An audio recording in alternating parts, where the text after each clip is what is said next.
Welcome to One on One, brought to you by Nebraska Equipment in Seward. Eric Johnson with you on the EMF network, and it's time to talk teammates. Always glad to help support the teammates in any way, shape, or form. And of course, at the local level is none other than Mrs. Kovanda. We welcome her representing EM, and on the national scale, and I say national because teammates is a big deal, none other than Suzanne Hince. Welcome, ladies. Pleasure having you on the show. Thanks, Eric. You.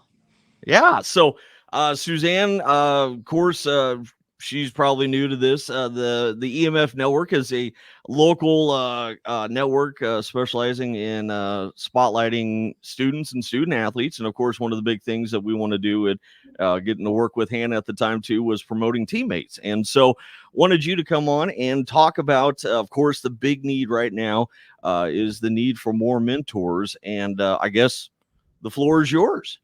Well, thank you, and appreciate the time to talk about teammates. We always love to share our mission and the work we're doing and how we can further engage students. And so just a little background for anyone that doesn't know, Teammates is a one-to-one school-based mentoring program. So you get to go into the schools once a week to mentor, which is what we find.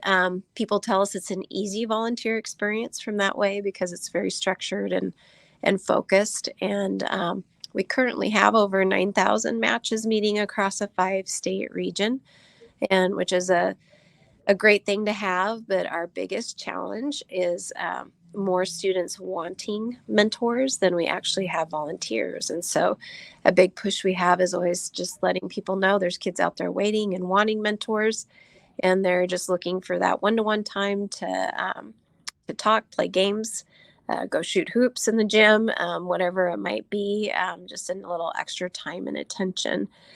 So that's kind of our big idea and our big need for now. And then we have some specific projects going on I can chat about a little bit too. Of course. Yeah, let's talk about what else is going on with teammates.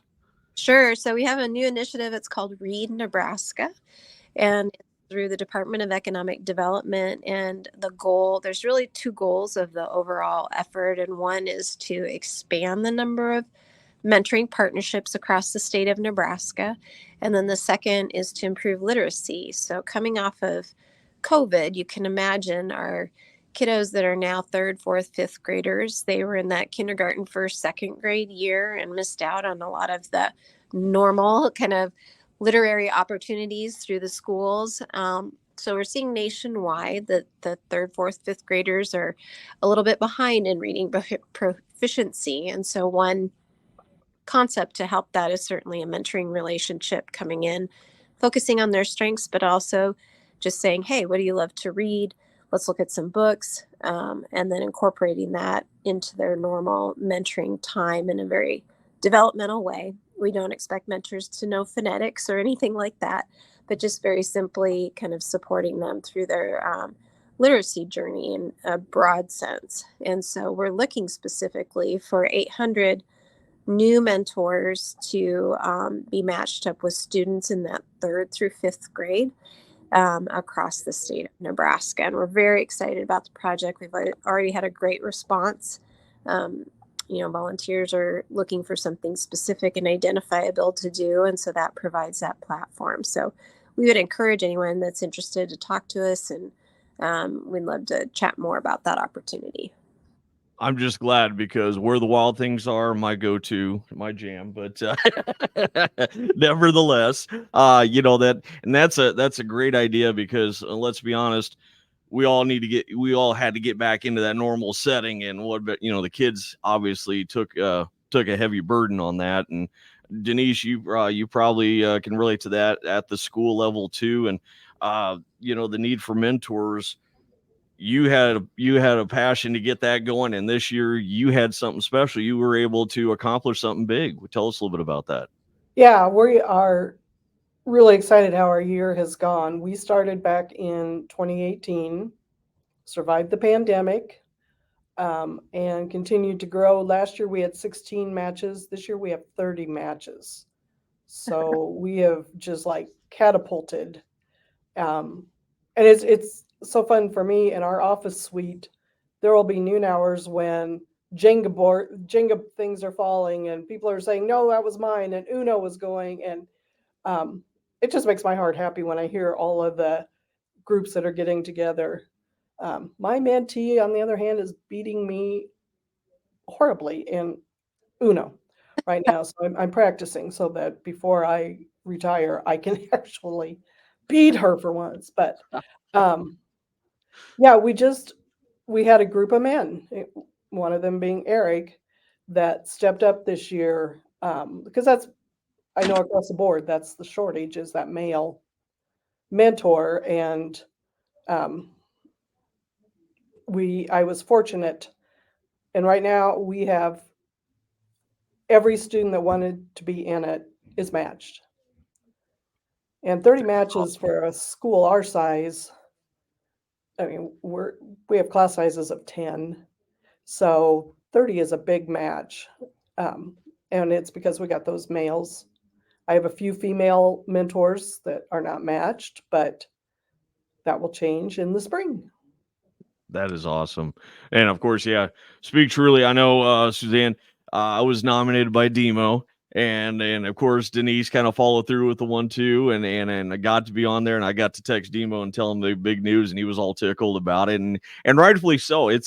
It was such a great opportunity. Got to meet with my mentee Crosby, and the Uno game is not my forte, to say the least. But when I get a victory, it's pretty nice. So, but for you, Suzanne, I got to talk with your dad not too long ago, and not quite the mentor mentee relationship, but when we got to talking about, being a part of my life or changing my life for the better, I got to talk to him especially about how I was a college student coming in, and I needed to get a paper, interview somebody, and I just ran them in the dark. You know how popular your dad was back in the day there with that, and I said, as the athletic director, and I says, hey, is there any way? And him, out of the kindness of his heart, he goes, if it's for school, I got you. And I got a picture, and I showed him to it, and he goes, he was just so he loved it to death, and so that kind of sparked me a little bit, and that's why I wanted to do the most good. And when Denice came and showed up, it was a match made in heaven. So, okay, well, congratulations on 30 matches. First of all, that's incredible. And thank you for mentoring Eric. And, we talk about those weekly games. And I think what's really awesome about that is not only is it fun to go play as a mentor, but those create that space and that opportunity for kids to be comfortable to talk about whatever is going on, as you both know. And so, well, it sounds simple, but just that weekly touch base and keeping it, relaxing and fun for kids. And they appreciate that face-to-face time. I think now more than ever with our age of technology, just building those face-to-face relationships. So you guys should. Yeah, Suzanne, that's just what I was going to say, that talking to an adult is not necessarily easy for a lot of kids. And that's a skill that when you are 3 feet away and you you aren't texting them, you actually are having a conversation. It's such a learning experience. And it's a learning experience for the mentors. For sure. Yeah. Keep in touch with what's going on. And I think for mentees, just the fact that someone is taking time out of their workday to come see them at their school. They don't have to be there. They're not being paid to be there. They're just there because they care. That's the kind of boost in terms of, anyone would feel good about that. But kids in particular, we live in a busy world. So people taking time for them and making space for them just has all those great outcomes that we love to see from mentoring. So, so happy. Well, yeah, it's especially, I know I'd branch off your idea too. So as we cover high school sports, my mentee Crosby, he actually comes on. So we actually have a halftime show where, he comes in, gives his little expertise on how the game's going, what to look for and to do in the second half. And his segment is one-on-one with Big C. So I have to have it. Yeah. So hopefully, everybody listening, you can tune in for that during the halftime show. But it's fun. It's really fun. Well, and who knows? He may be a future broadcaster someday. And you never know. picture and that idea, started with him. So that's really great. Yeah. Yeah.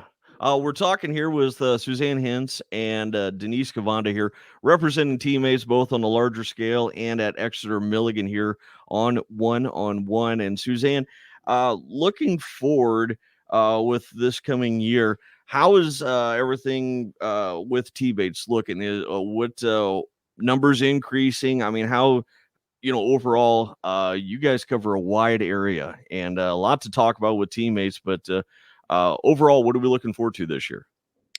Yeah, I think we're really kind of our strategic plan is really to drive down on quality of matches and over quantity or scope. So what we found over the years is really that Midwest, in terms of Nebraska and the surrounding states, Iowa and Nebraska, interestingly enough, are always kind of 1, 2, or 3 in the nation in terms of volunteerism per capita.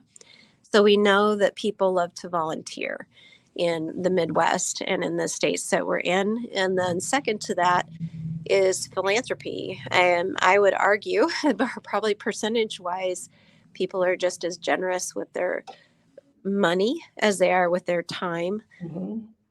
In this area of the country as well. And so we feel like this is really a great place to be and a great place to mentor. And so we really want to keep our geographic footprint and go deep in terms of really how do we make sure all of our matches are the highest quality, longest lasting matches they can be. So that's where our focus is. And how can we make sure each chapter is serving as many kids that want to have a mentor as possible. So we're not looking for a huge kind of nationwide expansion at this point, but staying in the Midwest and then just really serving kids to the best of our ability. And of course, Denice, looking at Exeter Milligan itself, the co-op between Exeter Milligan and Friend, obviously looking forward. What does teammates at the local level look forward to here for the upcoming year? Well, right now we're hoping that Friend will pick up and do a teammates program, and I know their superintendent is really interested in it. So it'd be great if they could have a year of doing it, and then when we come together, there's just going to be that many more kids and that many more that need mentors, and I see it as an exciting time that to bring it to another district and watch us branch out that way. And that's a big thing too. I don't know, Suzanne, if you've noticed that looking from the outside in, seeing these obviously with Exeter Milligan and Friend going through, there's a lot of schools combining together. Has that hindered anything with teammates, or is that actually given more opportunity? Yeah, I think it can go both ways. I think certainly how successful those collaborations turn out to be is important, but finding ways for mentors to serve in their community. So if there's elementary schools in one community, the middle schools in another community, and the high schools yet in another. So just helping them successfully create a plan for that and what does that look like seems to be the greatest challenge of that. But you also then have a larger pool of mentors to draw from. So it's also a benefit. But we will work with the school district in whatever form or fashion they come in to try and make it as successful as possible. And we find, communities, as you know, have strong ownership by town. So that's important that every town and every city has a stake in the chapter, however it's formed. So, but we've seen very successful models come out of that that have been able to serve quite a few kids. So for our final question, ladies, of course, the need is there. Mentors, the biggest thing we need to accomplish. If they say guys or ladies want to come and take part in this in any way, shape, or form, Suzanne, I'll start with you. How do they get a hold of you guys? Yeah, if you go to our website, which is just teammates.org, on the very front page, there's a Become a Mentor button. You click on that button, and that'll get you to the application page, and you apply. And that's the first step. So there's 3 steps. You apply, you get trained, and then matched. And so that's the process you go through. We match kids anywhere from 3rd all the way up to 12th grade. And again, it's that once a week commitment. So you can let us know, what age are you comfortable with? what are your common interests and hobbies that we could possibly make a really good match with. We'll train you so you know what to expect. But again, it's a thoughtful match. So we're going to line you up with a student that makes sense, and then you have support. So there's somebody like Denice at every chapter that's right there to help you with any questions, or if problems come up along the way, they can help you through those. So we feel like we have a really great model. It's easy to volunteer, and we like to make great matches. So we would encourage anyone that's thinking about it. That's the pathway, but certainly talk to the coordinator in your community if you have any questions or want to know more. And of course, Denice, I'll give you last word for the listening audience and the ones watching at home. What do you want to tell everybody listening and watching about coming in and becoming a Teammates volunteer? Well, as Suzanne said, it's a relatively simple process. And when we start on the local level, if they want to come in, they can find me. I'm easy to find, and talk about what ours look like. A lot of them, I think, the comment is, I won't know what to do or say. So there's that reassurance of, it doesn't matter. If you can sit down and play a game of Uno, you're good. If you can go shoot baskets, you're good. You're just connecting. And so that's my push at the beginning. And then I send them in the direction of what Suzanne talked about with going on the website. But I think a lot of them need that, especially males, just need that reassurance that you do have things to offer. I know it took me a while to figure that out, but hey, I came through. I came through.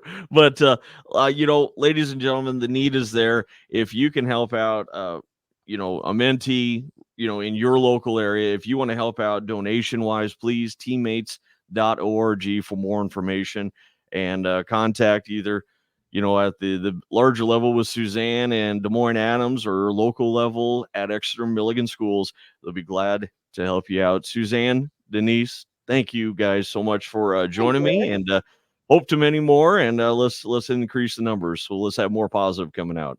Good job. Awesome. Thank you. Thank you, Suzanne. Thank you, Denice. I'm Eric Johnson saying so long for now.